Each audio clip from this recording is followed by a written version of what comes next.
Bem-vindos a mais um podcast Família é Tudo da Juntos Educação Parental. Eu sou Estela Zulay, jornalista, educadora parental, diretora e fundadora da Juntos Educação Parental. Eu sou Mark Tawil, estrategista de comunicação, LinkedIn Top Voices, TEDx Speaker e o mais importante, pai da Cora, do Josh e do Vira-Lata Wood. E eu vou ter que fazer de novo a brincadeira, né? E amigo da Estela. Que isso é o mais importante do seu currículo. Tem essa brincadeira, eu sempre esqueço que é uma brincadeira, porque eu trato isso como um assunto sério, tá? Então lá tem que... Você é muito minha amiga. E há muitos anos. Há muitos anos. E, inclusive, eu estava contando aqui pro pessoal do estúdio e que eu fui ser correspondente do SBT por sua causa. Ah, Porque você trabalhava na Jovem Pan, morava lá, você me entrevistou quando estourou uma bomba em Israel. Aí eles escutaram. A bomba? A bomba. Não, isso é importante na sua vida, apesar de você negar. Mas vamos lá, porque o nosso convidado de hoje, gente, é muito especial. Para mim, para o Mark. E para o mundo. E para o mundo, com certeza. Para Simone, que é a esposa dele também. O Jael Prado é um coach de executivos sêniors e também fotógrafo. Depois de uma carreira de sucesso como CEO de multinacional, decidiu dedicar-se às suas paixões, pessoas e fotografia. Fundou a J. Prado Corporate Development. A J. Prado Corporate Development. Eu acho que essas pessoas não deveriam, né, misturar o português com o inglês. Porque você começa no Prado e tem que falar development. Isso aí chama derruba apresentador. É claro, e se formou como coach profissional na Columbia University. Possui vasta experiência como executiva em startups e gestão de unidades de negócios. Atua como sócio na Bank Risk Academy e é um dos sócios fotógrafos da Studio Trend. Engenheiro civil pela USP, possui MBA executivo internacional pela FIA e USP. Suas especialidades incluem coaching de liderança, educação executiva e estruturação de operações financeiras. Além disso, tem expertise em aviação executiva. Eu acho que é o principal, né? Pô, não sei, tem tanta coisa aqui interessante. É, mas o Jay, você pilota? Não, eu não piloto. A única coisa que eu não faço é o avião. Atenção, vocês viram como ele é especial. É a única coisa que ele não faz com o avião. Bem-vindo. Gente, o Jael a gente chama de Jay, né? Marcos, você vai chamar de Jael ou de Jay? Jay. Jay, bem-vindo. Obrigada por aceitar o convite aqui. Imagina, obrigado a vocês pelo convite. Não. Na verdade, foi a Simone que deu a ideia. Só que é só verdades, entendeu? Eu falei que ia fazer um podcast sobre paternidade. Ela falou, entrevista o dia. Eu falei, gente, genial, o melhor entrevistado de todos. Então, mas a gente falou de tudo o que ele faz. E a gente não perguntou pra ele quem ele é. Bom, em primeiro lugar, já que a Simone mandou, eu vim aqui, entendeu? Manda quem pode, obedece quem tem juízo. Exato. A pergunta é a seguinte, já falamos de tudo o que você faz, mas quem é o Jay e ele é pai de quem? Puxa, você começou bem. Mas não é? Exatamente. Bom, eu sou pai do Gustavo, da Gabriela, da Alessandra e do Dan. Também sou pai do Boots, do Bruno, da Kitchen e de todos os outros cachorros que eu já tive na vida. Você não estava entendendo. Você não tá entendendo, do Bruno, do Boots, tá entendendo. O Bruno é o Brunello para contar o tiro. Passou do né, já me confundi. Você percebeu que você perguntou quem é o Jay e ele respondeu que ele é o pai da... Que tá certo. Tá certo. Tá certo. Marido da Simone e pai de todo mundo, inclusive dos caras, que é o que eu sempre falo. Eu sou pai da Cora, do Josh e do Vira-Lata Wood. Nas horas vagas, sou estrategista de comunicação. É isso. E amigo da Estela. E amigo da Estela nas horas... Isso eu também sou. Mas aí eu vou começar a entrevista aqui, seguindo o roteiro do Mark, que ele fez com tanto carinho, jogando no chat GPT. Ô, Boquinha. Ah, meu Deus. Ô, Boquinha. Não. Você usa o chat GPT? Não. Não deveria. Você usa? Não, graças a Deus. Eu ainda tenho criatividade e talento. Falou talentíssimo. Tá com um roteiro de 12 perguntas que ela não sabe nem de onde veio. É o seguinte, Eu sei de onde veio. O chat GPT, na verdade, ele é um executor. Não dá para chamar de inteligência artificial porque ele não é inteligente. Ele é um arrastador de dados. Então você tem que dar um comando que chama prompt. Sem o comando e sem as perguntas certas, não vem respostas certas. Entendi. Então aqui são 12 perguntas para o Jay, 14, com base no que eu tenho da vida dele. Claro que aqui vão aparecer os ganchos, mas as perguntas são inteligentes. Inclusive a primeira que ela vai fazer é muito legal. Parabéns. Você gostou? Gostei. Jay, conta pra nós o significado e o simbolismo da aliança Cartier que você deu a Simone quando se casaram, representando a união completa da família.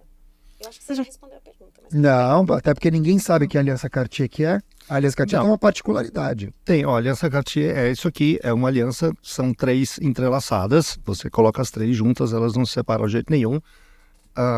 E o negócio é o seguinte, a Simone é a minha segunda mulher, segunda e última, porque depois da Simone não vai ter nenhum, e aliás eu pretendo ir antes dela, então essa é a última mulher que eu tenho. Gente, isso é uma ameaça ou um aviso? Um aviso prévio? Não, eu já deixei claro que eu vou antes. Bom, mas quando a gente casou, ela já tinha 2 filhos, já tinha o Guga, o Gustavo e a Gabriela. O Guga tinha 5 anos e a Gabi 2. E quando a gente ficou junto, ela estava super preocupada, porque uma coisa é você namorar, né? Você começar um relacionamento com alguém, é 1 a 1, são os 2 ali. Mas quando alguém tem filhos, né, não dá para dissociar, né? Você vira um pacote. E a Simone era um pacote. E eu já conhecia as crianças, a gente já era amigo. Você já se conhecia? A gente já se conhecia, já éramos amigos, enfim, já saímos juntos, já viajávamos juntos com os filhos, inclusive. E eu via a Gabriela nascer, eu fui no hospital, essas coisas todas. A gente já era amigo bem antes. E eu falei para ela, o nosso casamento foi só com 2 pessoas, só eu e ela. A gente não fez um casamento quando a gente efetivamente mudou, né? Eu devolvi meu apartamento de solteiro e mudei oficialmente para a casa dela, então. E nesse dia, a gente sentado lá no Guarujá, a gente tinha uma casa no Guarujá, tinha passado o Réveillon, eram os primeiros minutos, de 98, acho. Caramba, 25 anos. Eu dei essa aliança para ela, só nós 2, embaixo do luar, assim, super romântico. Eu falei, tá aqui, daqui para frente, meu compromisso é de fazer feliz. Meu Deus, para, que isso? Tô quase chorando. Esse é o meu compromisso com você. E ela tá confirmando aqui com uma cara de choro também. Que isso? E eu falei, e não só isso, né? Eu tô te dando essa aliança que tem 3 aqui, porque eu entendo que eu tô levando o pacote. Meu compromisso é com os 3. É com você, com o Gustavo e com a Gabriela. Tô casando com os 3. E assim estamos até hoje. Que homem. Foi um prazer ter você aqui, gente. Obrigado. E depois dessa, Até a próxima. vou ficar embaixo da mesa igual a Maria Braga. Meu Deus do céu. Mas, Jane... Mas e depois disso, óbvio, depois passado algum tempo, vieram a Alessandra, né, 6 anos depois, e depois o Dan, que originalmente era a Carol, depois virou o Dan, depois a gente vai conversar disso. Fala disso que é bem interessante. Daqui a pouco. E os últimos 2 me cobram até hoje. Falou, tem 3 na aliança e nós, né? Onde a gente tá, é difícil explicar, mas deixa bem o momento, eles entenderam. Tem outros dedos. Tem outro anel. Tá Eu acho certo, que coloca piercing. Eu tenho muito anel e aí cabe um filho em cada anel. Eles já entenderam, eles estão de boa. Já aceitaram da boa, estão de boa. O fato de você não trazer filhos da sua primeira relação, ela sim... fez diferença na hora que vocês decidiram ter os próprios filhos? Eu acho que talvez algum. Eu sempre quis ter, eu queria ter filhos. No meu primeiro casamento eu não queria ter filhos. Tá muito claro para mim, em algum instante ficou claro que aquela união não ia ser para sempre. E eu não queria ter filhos ali porque isso me deixaria, vamos dizer, amarrado para sempre, né? E, enfim, me separei, fiquei sem filhos, mas a vontade de ter filhos permaneceu.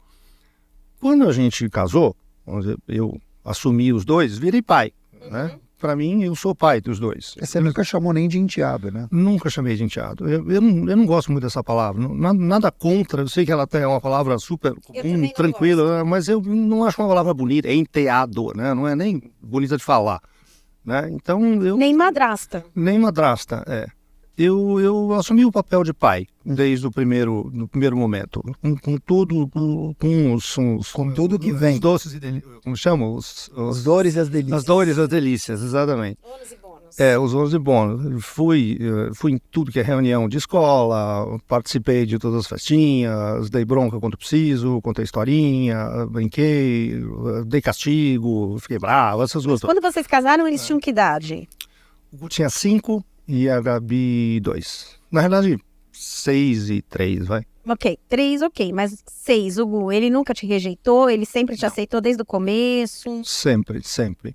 Sempre porque eu sempre tive com ele uma relação muito honesta. E nós dois, a Simone e eu, nós sempre deixamos claro que uma coisa é a nossa família, nós aqui, e o pai deles. Ele tem um pai. Ele tem um pai. Que é o Né? certo, Um não anula o outro, um não estraga o outro, muito pelo contrário, a gente nunca fez nenhuma crítica, nem nenhum comentário negativo a respeito do pai deles.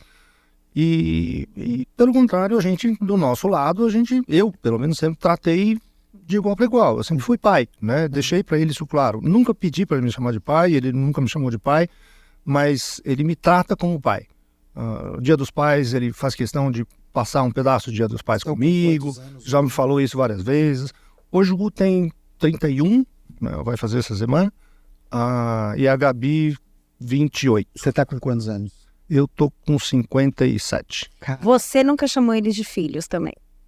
Eu nunca chamei de filhos também, porque eu também não queria deixar um negócio muito confuso na cabeça deles. Eu sou o Jael, eu sou o Jay, né? Sempre fui. Né? Eles me chamam pelo nome, ponto, eu não chamo pelo nome.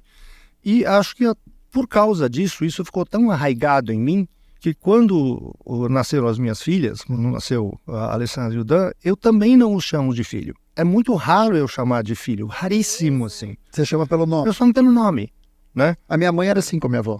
Chamava a mãe dela pelo nome. Ela não chamava de mãe, chamava pelo nome. Não, mas você fala meus filhos. Eu falo os meus Mas você não filhos, fala assim, né? filho... Não, eu não falo. Eu não chamo filho, vem aqui, filha, ô filho, que legal. Eu falo Dan, Ale, Carol, enfim, eu chamo pelos nomes. Mas você nem chama a Cora de Cora e o meu filho de Josh. De filho, filha. Filho, vem Ah, cá. não. Não, eu não chamo. Eu não chamo. Nada contra. Nada contra. Assim, é só um costume. Acho que veio. É um costume que veio no começo do meu casamento. Eu acho que eu Mas eu acho que isso aqui é uma coisa muito interessante, gente, porque a gente tão acostumados a dar títulos, né? E de repente aqui a gente entende que o ser pai, ou respeito, ou enfim, tudo isso, não tem um nome, é um sentimento, né? É um sentimento, é você assumir a responsabilidade, quer dizer, ele assumiu o principal, que é a Claro, responsabilidade. a presença. Né? E o engraçado é que ele acabou passando isso pros filhos dele, naturais, né? Vamos dizer assim, os naturais, como é que fala? Os biológicos, né? Os biológicos. E funcionou. Ou você acha que fez falta? Não me fez falta. Eu acho que para eles também não faz falta. É normal, é o que a gente tem, né? Acho que o sentimento é maior do que as palavras, enfim. Acho que não tem muita importância. Que foi a aceitação dos 2 primeiros filhos, ou seja, dos filhos da Simone, para quando nasceram os filhos de vocês. Teve uma conversa, ficou claro tudo isso? Olha, foi muito natural. Quando a Si ficou grávida, na realidade ela ficou grávida, depois de alguns poucos meses ela teve um aborto natural, enfim, e depois ficou grávida da Ale, e isso foi muito celebrado, assim. Foi celebrado a primeira gravidez, vai nascer uma irmãzinha, que legal, depois morreu, então puxa, então a gente aproveitou até para ter... A gente aproveitou para ter... Vocês têm que aproveitar as coisas para...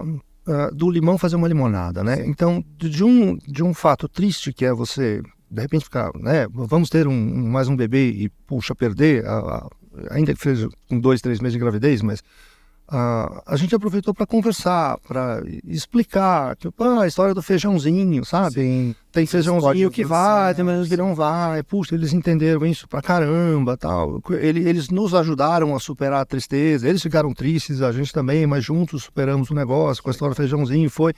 E depois, efetivamente, ficou grávida de novo, aí veio a Lê, e a Lê era a boneca da Gabi, né?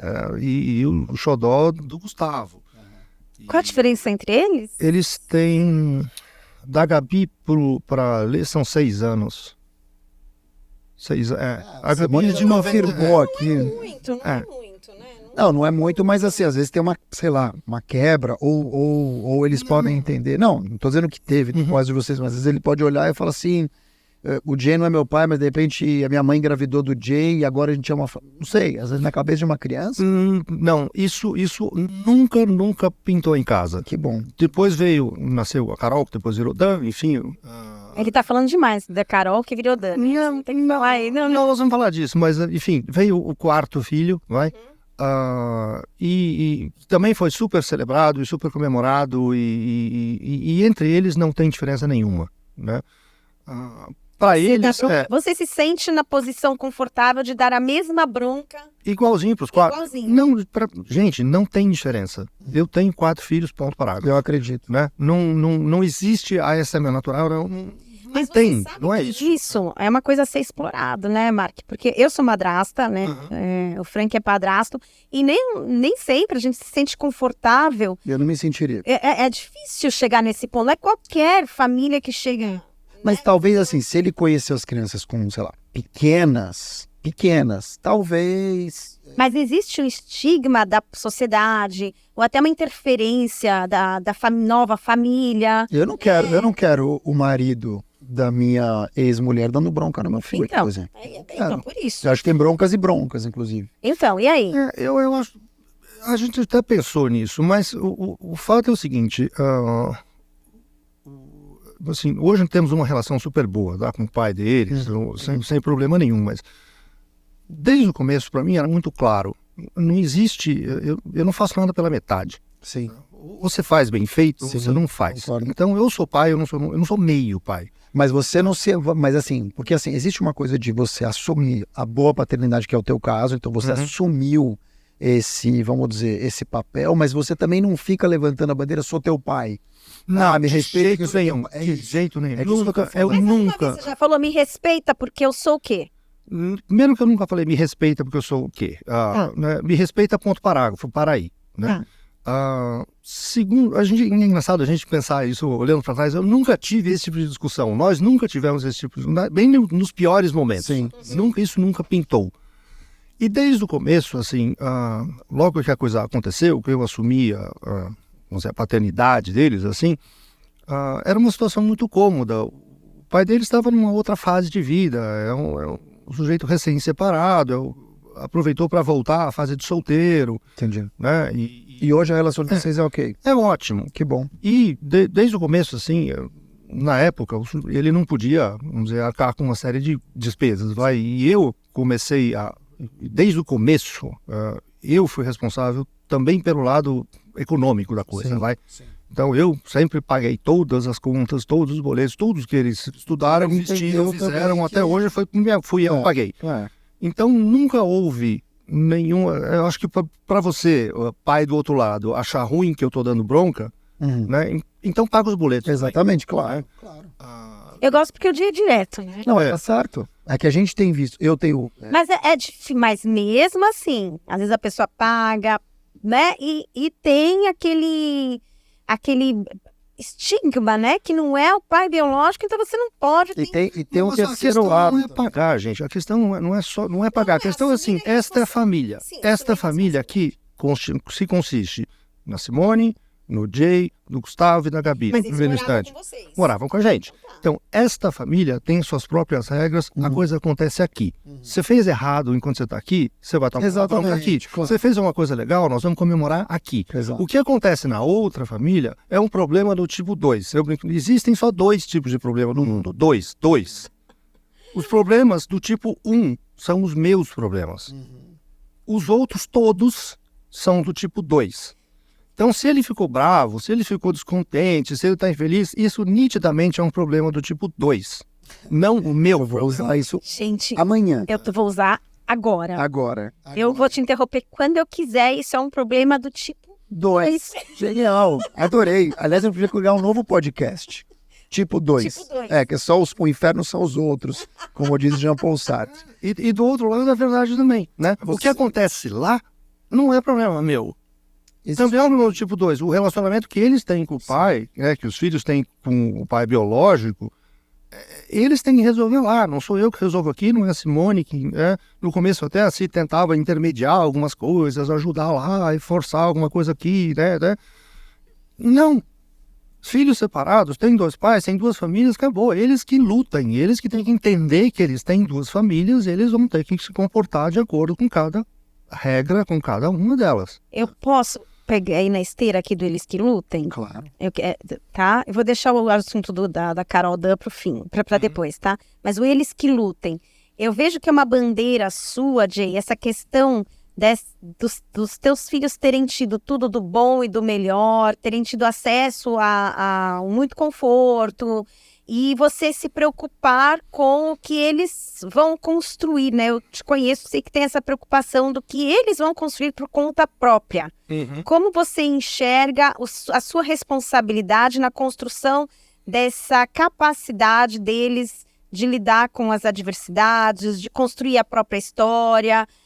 Qual a sua responsabilidade nisso e em que pé você está hoje com isso? Vamos lá.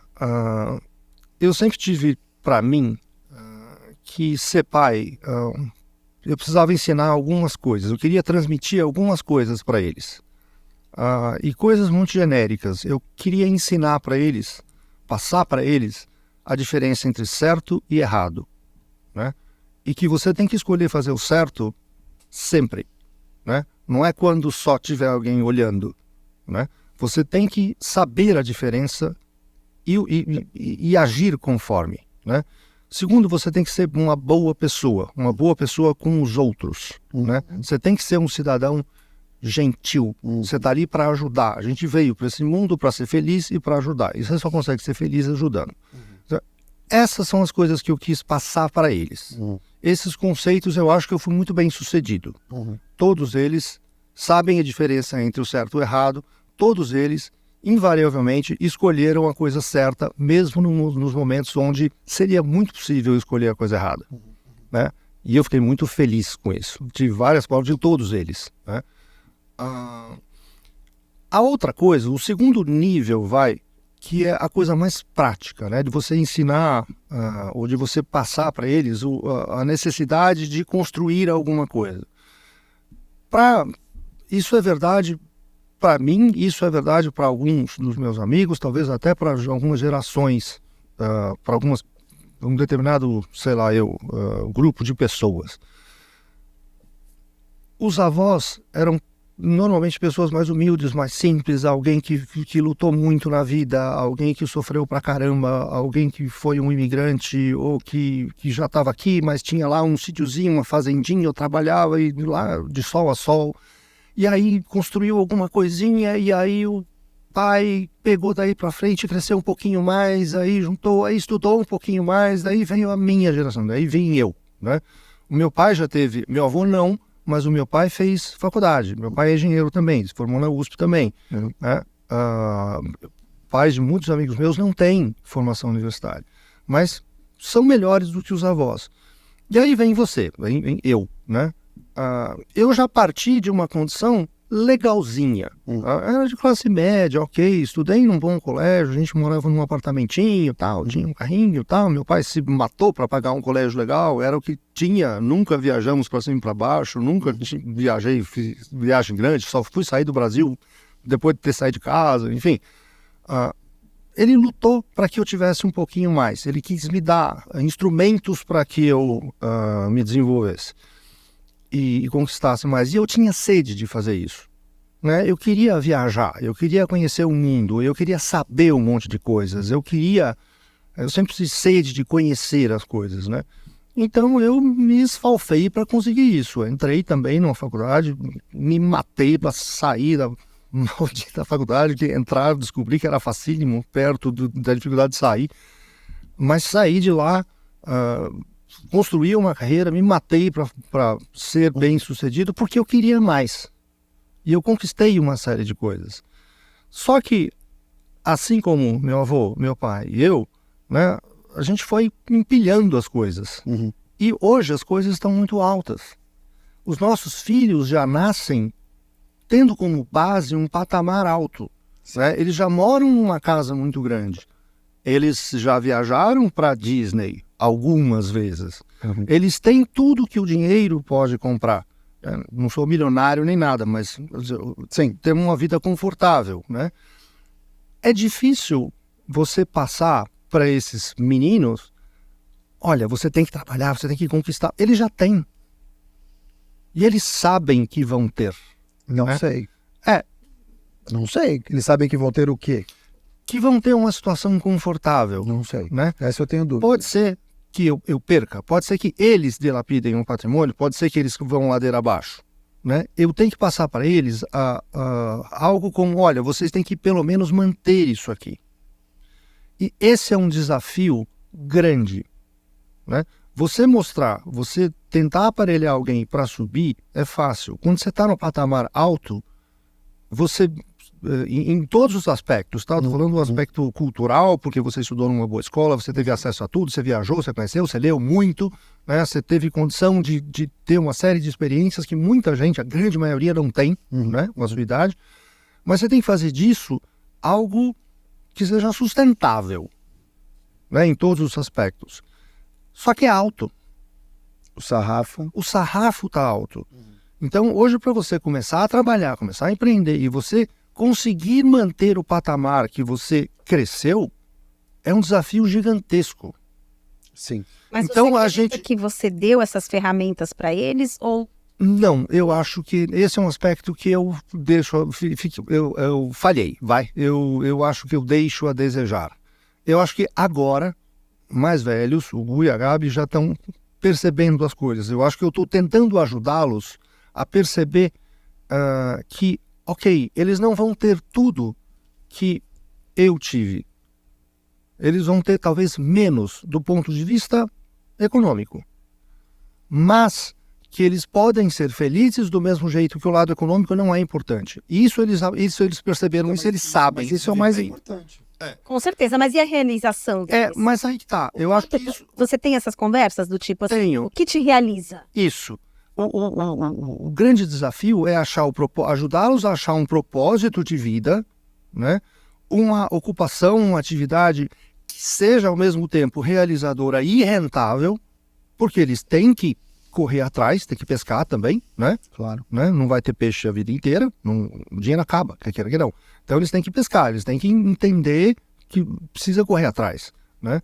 Agora, o Gustavo, com 30 anos de idade, 31 anos de idade, está percebendo, né? Durante muito tempo ele foi muito na flauta e a gente foi conivente com isso. Eu nunca empurrei forte assim, nem Mas eu, nem olha, a Simone. Eu acho, Mark J., que não é nem só uma questão de condição econômica, socioeconômica. Eu acho que é muito perfil, porque tem pessoas com uma condição econômica inferior e que também não dão essas ferramentas para os filhos, porque às vezes querem oferecer para eles tudo que eles não tiveram. Eu acho que é uma questão geracional mesmo. Eu não acho que é... Mas eu não sei, eu acho que é de perfil. Eu acho que eu concordo com você. Mas eu tenho duas visões aqui. Eu acho que tem uma questão geracional, ok. Eu acho que tem uma questão também... Porque a geracional, a gente não pode esquecer. Hoje a gente tem a geração nem. Nem estuda, nem trabalha. Por vários motivos. Mas esse é um pensamento que a gente está tendo aqui de privilégio. Porque você pegar uma pessoa que não tem grana, que é periférica, então, ela não tem alternativa. Ou ela cresce, ou ela morre. Sim. No meio. É sobrevivência, aí sim. Ela sobrevive. Mas ela sobrevive, então ela não cresce necessariamente. Não, estou dizendo, se ela não crescer, ela sobrevive. Sobrevive. Quer dizer que ela vive. Ela vive mais precária do que nunca. Então, das duas, uma. Ou você não tem meio termo. Aqui é um pensamento classe média, nós três. Que é média alta, que seja, mas é médio. Você já está num certo patamar, você vai mantendo. Enquanto o pai tem grana, todo mundo está ali mais ou menos. Depois tem que se coçar. E eu já convivi com pessoas que tiveram que se coçar a partir dos 60. Porque ficaram mamando na teta da avó, da bisavó, anos. E aí, deu certo. Até 60 e poucos anos. O que é vergonhoso. Não. Deu certo começar aos 60? Lógico que não. Mas aí que tá, porque eu tô te dizendo, é um nível de preguiça e também de não cobrança, de todos nós aqui temos, de não empurrar para o precipício para dizer o seguinte, ou você vai, ou... Claro que tem pessoas mais radicais, pessoas menos. Eu também não era esse cara, eu saí de casa com 30 anos, entendeu? Comecei a me coçar meio que lá. Então, se eu fosse hoje, com a cabeça de hoje, o sangue nos olhos que eu tenho hoje com 50, eu estaria muito diferente. Mas eu não tinha essa cabeça. Eu amadureci super tarde. É isso que eu tô falando também, isso é algo que eu fui realizar agora, tá? Quando estava acontecendo, eu não sabia, exatamente. A gente quer o melhor para eles e outra. Eles estão bem, estão dormindo bem, estão comendo bem. Um programa como esse. Olha só, a gente está dando oportunidade para que outras pessoas repensem isso, né? E que façam caminhos. Essa é a riqueza desse momento que a gente está vivendo. E eu quero... Só complementando, eu confiei muito no seu exemplo. Não no meu exemplo, tá? Eu confiei mais nesse aspecto, olhando para trás, mais no exemplo da Simone, da minha mulher. Sim. Né? A Simone foi uma pessoa, é uma pessoa muito privilegiada. Ela tem uma situação de família muito confortável, enfim. E teve isso desde que nasceu, praticamente. Né? E apesar de ter todo o conforto do mundo, é alguém que começou a trabalhar com, 14, 15 anos de idade. E trabalhou pra caramba, né? A gente se conheceu no banco, a Simone trabalhava de sol a sol no banco. Ralava o coco pra caramba. Né? Apesar dela ser dona. Apesar de ter um patrimônio... Apesar dela ser a banqueira. Quase. Mas, enfim, A Simone trabalhou muito. Ela vem aqui no programa de maternidade e carreira. Tá bom, a gente vai ouvir. É alguém que, passava noites em claro e viajava e se esfalfava. Porque era dela. Caramba. Porque era dela. Porque era dela. Então eu achei que isso era suficiente. Personalidade, como eu falei, perfil. Não, ela já tem isso, eu fiz o meu, né? Nós dois juntos temos o exemplo trabalho. Então né? os filhos vão nascer. Eles vão olhar, é o nosso exemplo e vão falar, nossa, a gente vai trabalhar pra caramba. E não é, né? Não estou dizendo que meus filhos são vagabundos, pelo amor de Deus. Não, são, mas não é isso. Mas não é isso. Eles não têm o sangue nos olhos que nós tivemos. Vamos colocar assim. Eu acho que tem um pouco dos dois, que assim, olhando de fora e com filhos pequenos, eu tenho de 7 e 9. Eu acho que tem um pouco dos dois. Acho que é um pouco geracional para dizer, bom, tô tranquilo, deixa eu estudar. Um pouco também de ver que tô aqui e o mundo não exige tanto, não quero empilhar dinheiro, eu quero ter experiências. Eu acho que é um pouco do perfil também. Você vai ter uma molecada que na garagem de casa já criou a própria startup e quer fazer unicórnio. E vê gente que, tipo eu sou um cara tranquilo. Não sou um cara de, meu Deus, eu preciso empilhar dinheiro e tal. Adoraria ter muitos milhões mais do que eu tenho, porque eu tenho muitos milhões, tá? Milhões de amigos. Mas eu não sou um cara que sou movido por isso. Acho muito, mas não sou movido por isso. Eu também não. Eu queria Não? mover de outra encarnação. Mas será que eu preciso ser movido por grana? Não, mas eu quero mudar de assunto. Já vamos chegar lá. Mas eu Tem quero. gente tão miserável que só tem dinheiro. É isso, tem gente tão pobre, que a única coisa que tem é dinheiro. Não é interessante. Eu Entendeu? também acho. É triste, mas... Isso é interessante, Mar. Muito obrigado. Isso é super Apesar de interessante. pobre, você vai dizer? Obrigado. Mas, Jay, apesar de tudo isso, a sua filha, Carol, que hoje é Dan, teve sua filha com a Simone, Carol / Dan, e você vai contar essa história, teve uma grande depressão que foi um turning point na vida dela e de vocês. O que você... Como é que foi, né? Lidar com essa depressão? Em que E era a Carol ou já era a Dan? Era a Carol. A Carol sempre foi Carol até uns 12, 13 anos de idade. Ele tem quanto hoje? Hoje tem 20. 20. Um belo dia, na época, a Carol... Vou falar Carol porque estamos falando do passado, tá? Sim. A Carol chega pra gente e fala, olha, mãe, pai, eu preciso contar uma coisa pra vocês. O que foi?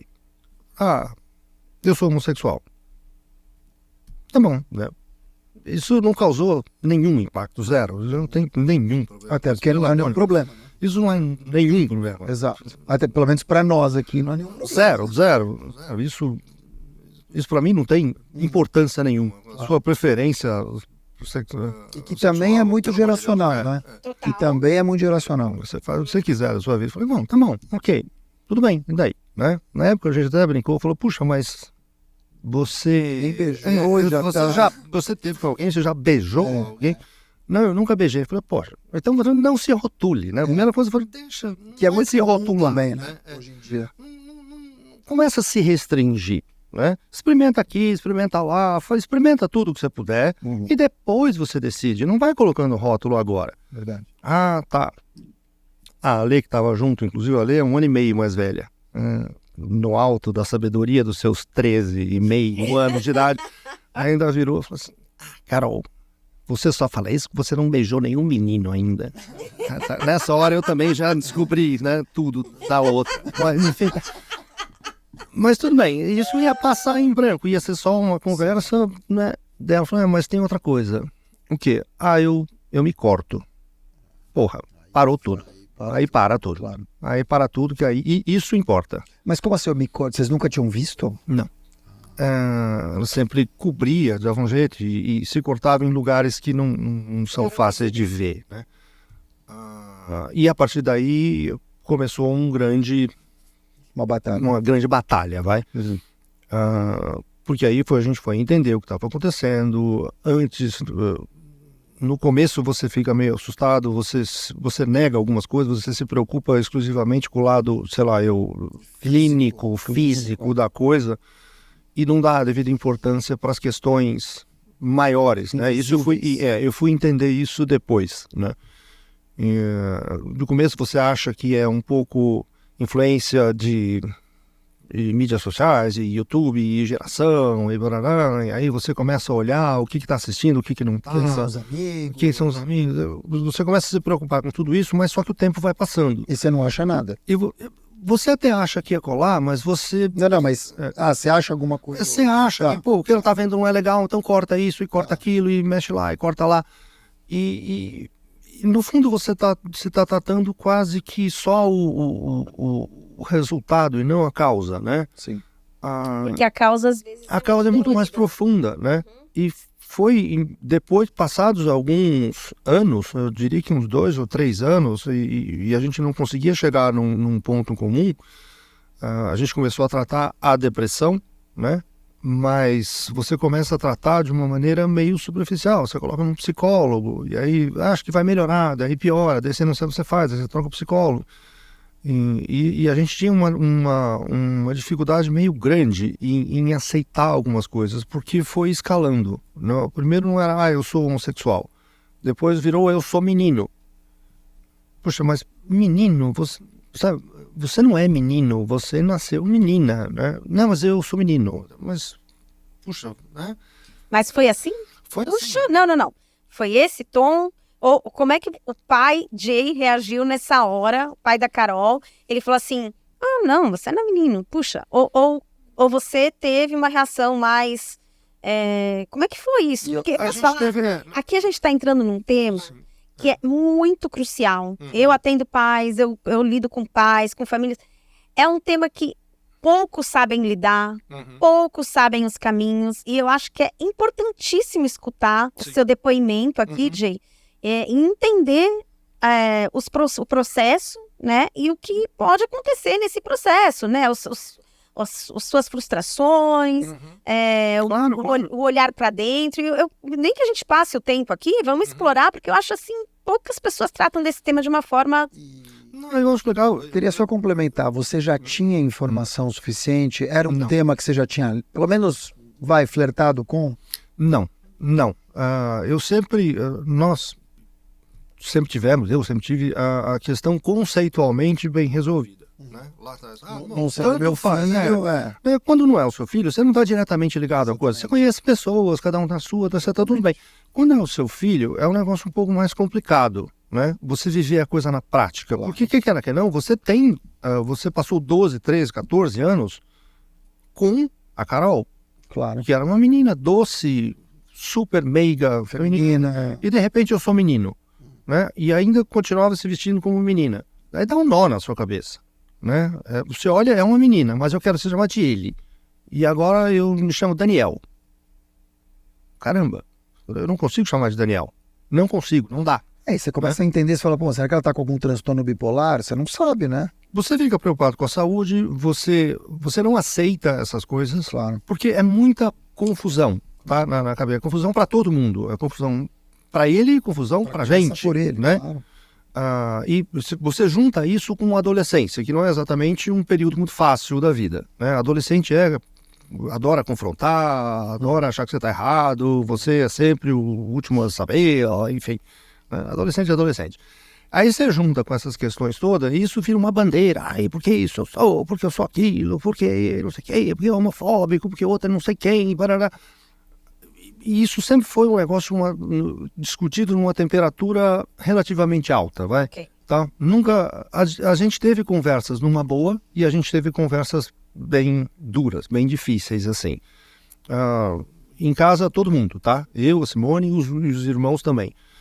Os irmãos um pouco mais fácil, porque talvez eles, por serem mais jovens, entenderem um pouco melhor, estarem mais acostumados, isso é uma realidade mais comum, né? Na molecada hoje em dia.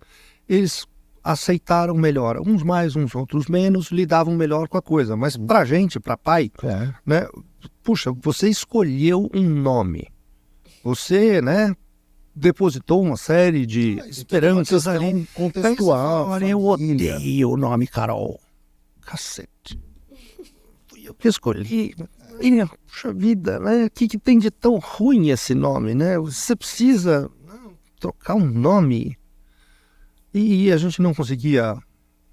Aí fica meio que uma guerra. Você acha que é um treco temporário, que é um treco da adolescência, você é um treco. Vai passar, Pra né? ver até onde acaba. E isso começa a se misturar com a questão depressão mesmo, né? Então todos os assuntos se embaralham nesse momento. E isso era muito difícil de entender.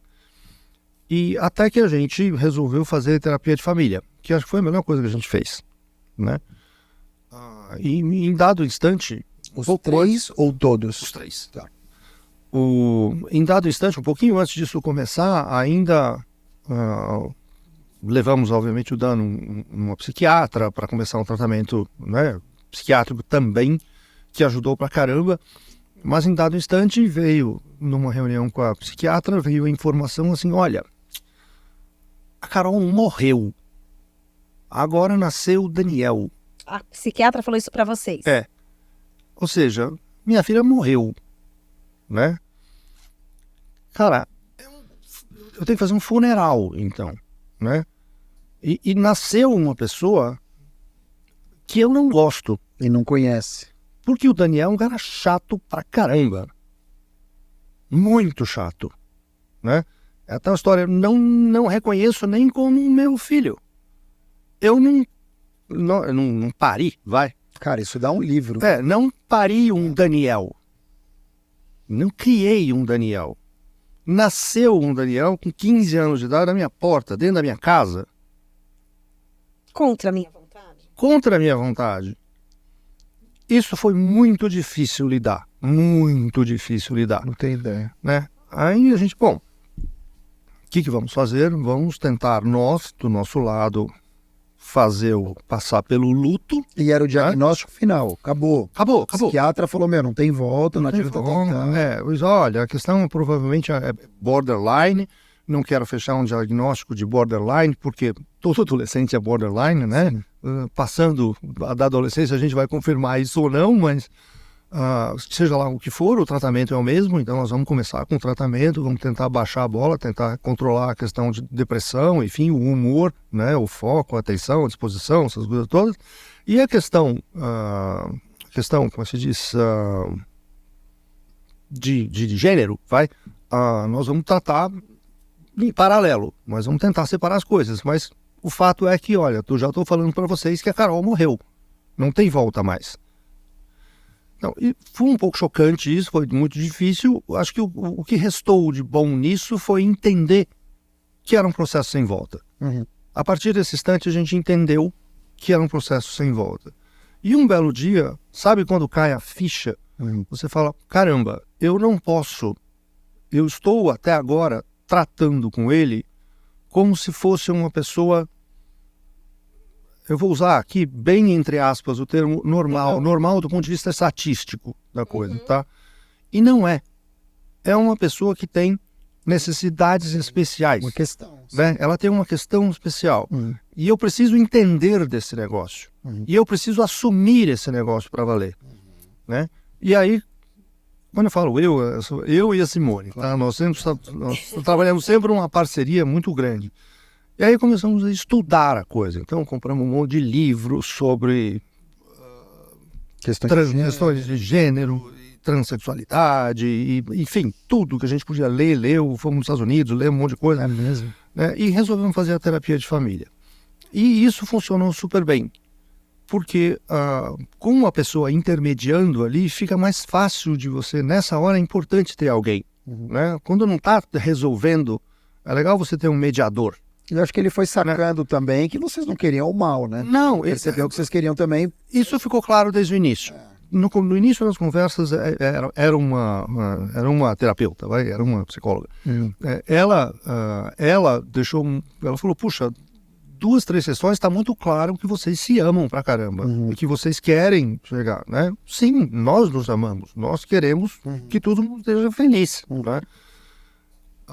E em algum instante a gente sacou que, cara, para fazê-lo feliz, o que o tornaria feliz, o primeiro passo seria chamá-lo pelo nome que ele quer ser chamado. Sim, tratar ele como ele quer ser. Como ele quer ser chamado. Não sou eu que tenho que julgar, que achar que isso é tudo certo. Ele quer ser chamado. Na época, ele mudou. Não queria mais ser o Daniel. Ele já tinha entendido que ele não era homem, mas que ele era um sujeito fluido, não binário. Né? Mas, e por preferência, preferia o pronome masculino. Tá bom. Ok, é isso. Então, daqui para frente, é o Dan e ponto parágrafo. E assim foi, assim é, até hoje. Ok.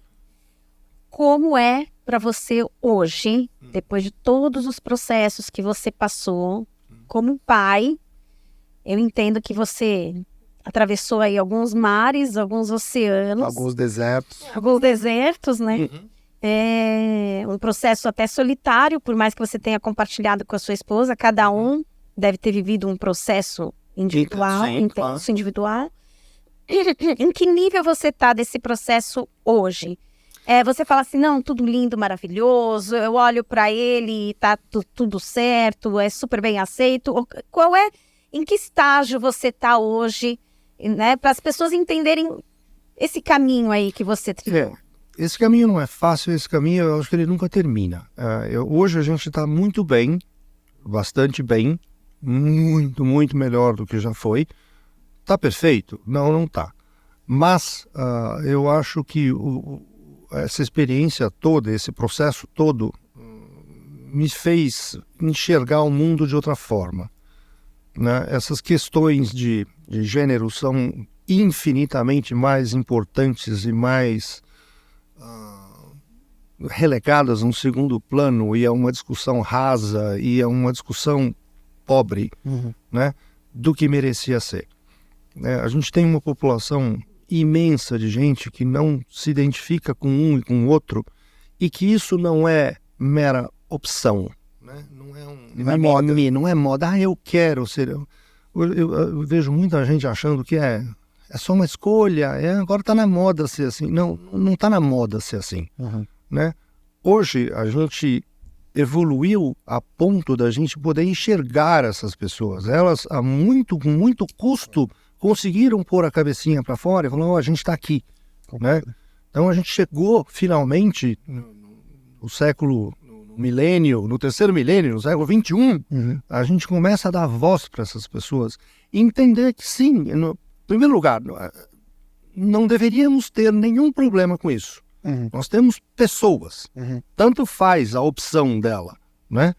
A minha mulher estuda sexologia e sexualidade humana, faz pós-graduação nisso. E eu acabo fazendo por tabela, né? Porque eu escuto as aulas, a gente discute e tudo mais. Então, caramba, entre o XX e o XY, tem 40 tipos conhecidos. Então, cara, a gente passou...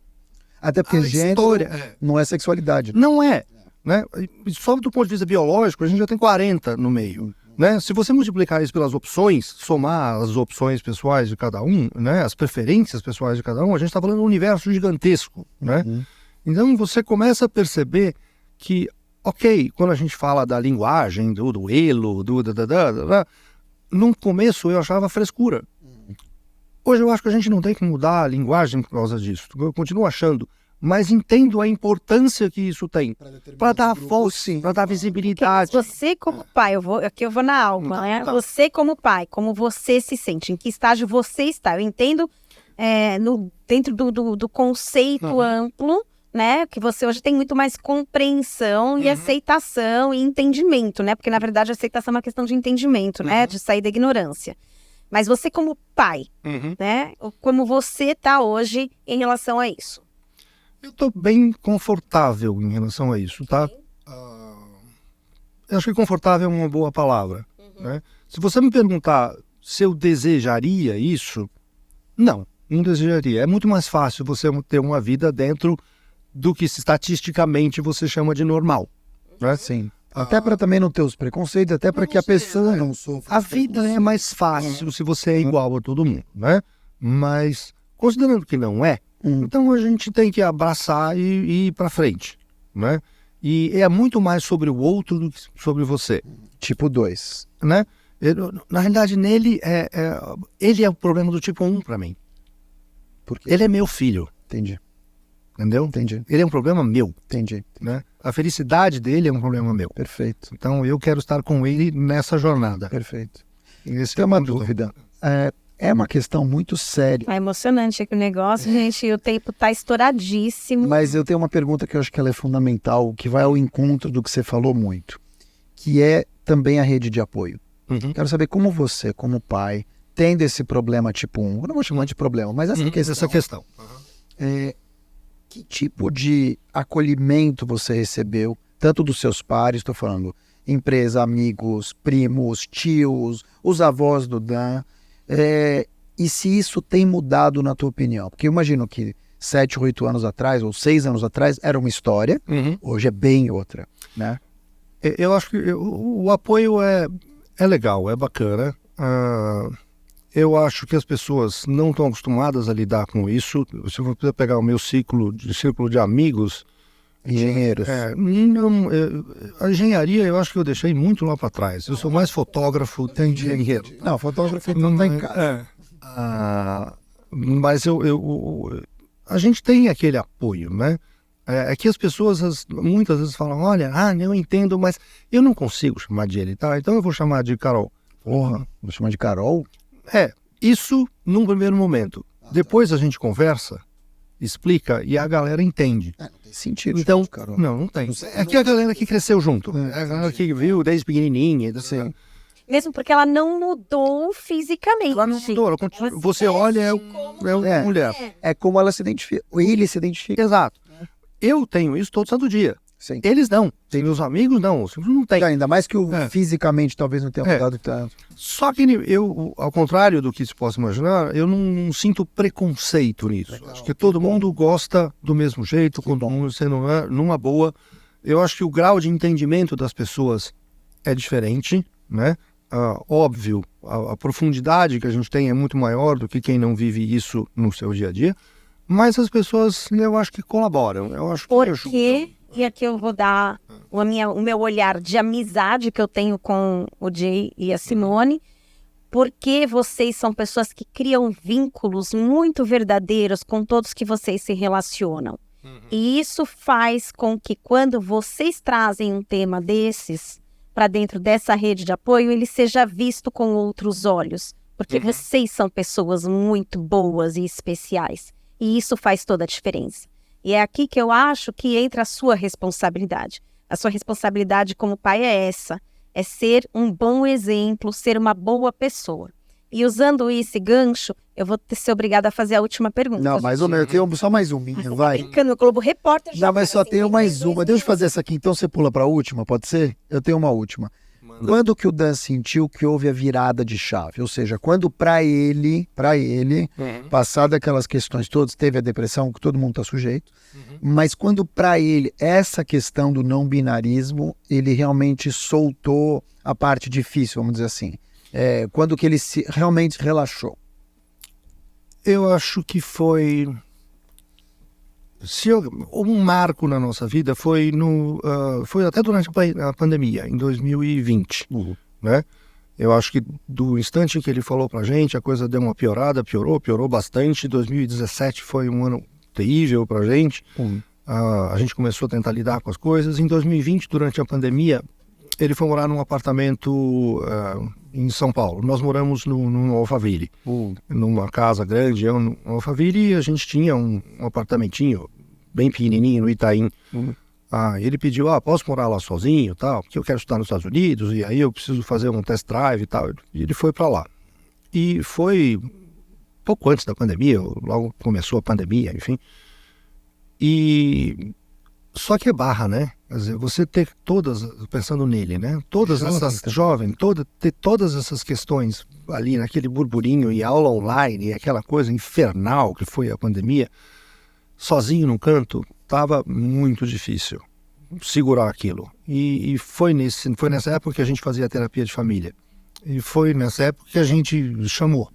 A gente falou, cara, volta pra cá. Né? Eu vou te chamar de Dan, eu vou chamar de ele, vem pra cá que com a gente você tá bem. Né? A gente quer estar perto de você. Legal. E ele que antes estava querendo ficar afastado, né? Deixa eu ficar longe porque as coisas não estão legais. Ele falou, cara, preciso da família. Que legal. E aí voltou. Então este foi o momento do turning, foi o turning point, assim, foi a virada mesmo. Daí pra frente foi só rampa acima. Jay, que filhos você quer entrando na sua casa daqui 30 anos? Bom, se eu tiver vivo, porque 30 anos é um prazo mais longo do que eu quero, mas ó, primeiro eu quero que os 4 estejam entrando na minha casa, né? Eu quero que eles estejam, sei lá, felizes, né? Que tenham encontrado o seu caminho na vida, seja lá o que for, fazendo o que for, tanto faz. Eu torço para que eles viajem bastante, que eles conheçam muita gente, que eles experimentem de tudo, que façam tudo, enfim, que desfrutem o melhor da vida, assim. E o melhor da vida está nas pessoas, não está nas coisas. Esses são os filhos que eu quero. Feliz Dia dos Pais. Jay, feliz Dia dos Pais. Valeu. Eu acho que foi muito emocionante, tudo, muito impactante. Esse negócio do tipo 1 aqui, eu gelei a espinha. Mas realmente eu agradeço a sua coragem de vir aqui e falar desse tema, que é um tema que poucos pais teriam a coragem de falar de uma forma aberta, sincera, transparente e emocionada e sensível, como você falou. Eu agradeço em nome de muita gente que você vai ajudar com esse seu depoimento e desejo em nome de todos um feliz Dia dos Pais, porque você realmente é um pai maravilhoso, porque você é um ser humano maravilhoso. E também tem uma questão que me tocou profundamente, que foi você assumir por inteiro essa sua relação com a Simone, a maneira como foi, desde o primeiro momento, e a lição que ele me deixa aqui também é fazer as coisas por inteiro. Isso para mim é super importante. Parabéns. Obrigado. Que isso ajude outras pessoas, porque isso existe, isso tem que ser falado, isso tem que ser discutido e, cara, não tem que pôr embaixo do tapete, não. Tem que pôr pra cima pra gente ajudar todo mundo que precisa. Maravilha. Feliz Dia dos Pais. Feliz Dia dos Pais. Feliz Dia dos Pais, Marco. Obrigado. Não existo. Pra mim não precisa falar, porque...